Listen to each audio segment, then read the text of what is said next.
Hello guys, আপনারা দেখছেন সিকে electronics. আজকে একটা আমাদের কাছে নিউ লুমিনাসের 850 একটি ইনভার্টার এসেছে।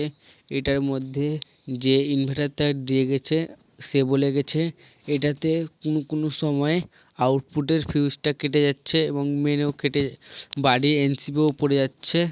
এটার কারণ কি হতে পারে আপনাকে দিয়ে গেছে, কারণ কি হতে পারে আপনাকে বলবো আজকে। ও কী থেকে খারাপ হতে পারে এইসব জিনিস, কি রিপেয়ার করলে ঠিক হয়ে যাবে বোর্ডটা। তো আপনারা খুলে নিয়ে এটা প্রথমত খুলবার পর অস্টস করে নিলাম। বোর্ডটা দেখতে পাচ্ছেন এবং ট্রান্সফর্মার দেখতে পাচ্ছেন, কানেক্টার ফ্যান থাকে আপনারা দেখতে পাচ্ছেন সামনের মডেল। প্রথমত এই বোর্ডটাকে আমরা খুলে নিই। খুলবার সময় দেখবেন এটা টি দিয়ে খুলবা ভালো, এটা স্ক্রুড্রাইভার দিয়ে খুলে যায়, কিন্তু টি দিয়ে খুললে এটাতে কোনো প্রেসার পড়ে না এবং স্ক্রুড্রাইভার করলে নাটের মুখটাও ব্যান্ড হয়ে যায় এবং প্রেসার পড়ে হিটসিংয়ে আমাদের। তো এটাকে খুলবার সময় দেখবেন কোনো বেশি লোড না পড়ে হিটসিংয়ে, তাহলে মসফেটে পিন উঠে যাওয়ার সম্ভাবনা থাকে। আপনারা তো এটার ওয়্যারিং জানেন, তা আমি একবার বলতেছি। এটা হলো এলইডি জ্যাক, এটা হলো সুইচ কানেকশন হাই লোয়ের, এটা হলো ইসের এটা ট্রান্সফর্মার কানেকশন, আর এটা হলো ফ্যানের কানেকশন। আঠা দেওয়া আছে সেজন্য খুব কম খুলছে, প্রথমবার খোলা হচ্ছে বোর্ড, ওটা পরে খুলছি। এটা দেখতে পাচ্ছেন এটাও ট্রান্সফর্মার কানেকশন 3 তার, ওখানেও ভালো আঠা দেওয়া আছে। এটাকে স্ক্রুড্রাইভার দিয়ে চেপে দেখি, স্ক্রুড্রাইভার দিয়ে খুলে যাবে।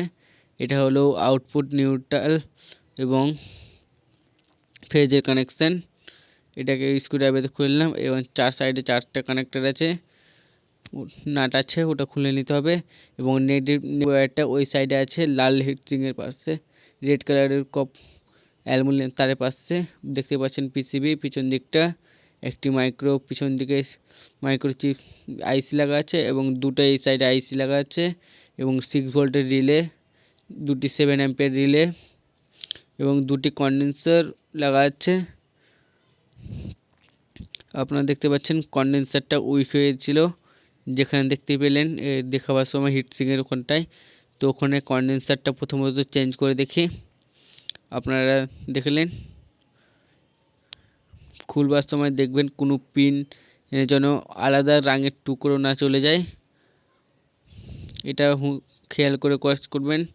এবং রাং দেওয়ার সময় অন্য দিকে তাড়াতাড়ি না থেকে যায়। এটা এসএমবি বোর্ড আছে, সবসময় নিজে শান্ত মেজাজে কাজ করবেন। আমি এটাকে পাম্পার দিয়ে তুলবার চেষ্টা করছি, তো পিনটা দুমড়ে আছে, সেজন্য পাম্পার দিয়ে খুললো না, তো পাম্পার দিয়ে চলে আসতো নিজে। এবং খোলার পরে একটি এখানে কন্ডেন্সার লাগিয়ে নেব।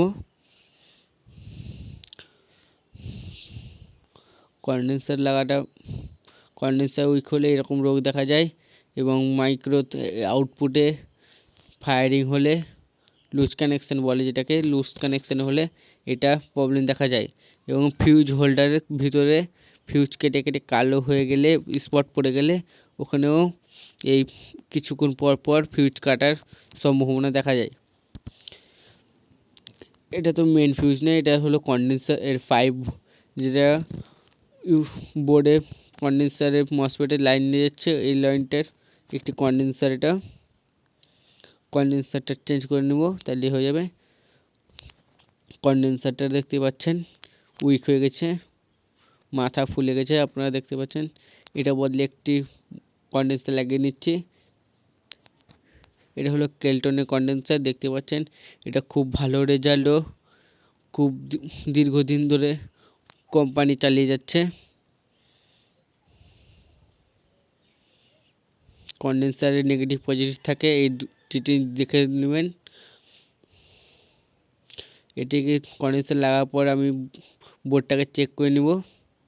বোর্ডটা চেক করে নেওয়ার পর দেখতে পাচ্ছেন আমি বাইরে থেকে চেক করে নিয়েছি আগে, আপনাকে বোর্ডটা লাগিয়ে দিয়েছি, ফিটিং করে দিয়েছি। এখন ইউপিএসে ঠিকই আছে। আর একটা পার্টি বলছিল 400 ওয়াটের উপরে দুটো ফ্যানের উপরে ধরলেন লোড দিলেও ফিউজ কেটে যাচ্ছিলো, সেই জন্য একটা আমাদের 200 ওয়াটের বল চেক করলাম। এরপর দেখছি পার্টির কথা শুনে আমি 400 ওয়াটের লোড দিয়ে দেখবো। দেখতে পাচ্ছেন আমি 200 ওয়াটের বাল্ব জ্বালিয়ে দিয়েছি। এটাতে আমার ক্যামেরাটাকে অন্ধকার করে দিয়েছে। তো আপনাদেরকে দেখাবার চেষ্টা করছি। এখন ইলেকট্রিকে চলছে, মেনে চলে এসেছে এবং চার্জিংও দিচ্ছে। দেখতেই পাচ্ছেন ক্যামেরা কেমন করছে এবং মেন দিয়ে আমার দেখাচ্ছে। আপনারা বিশ্বাস না করেন তো মেন অফ করলাম, ইউপিএসে চলছে। এই ভিডিওটা ভালো লাগলে সাবস্ক্রাইব ও চ্যানেলকে লাইক করবেন প্লিজ।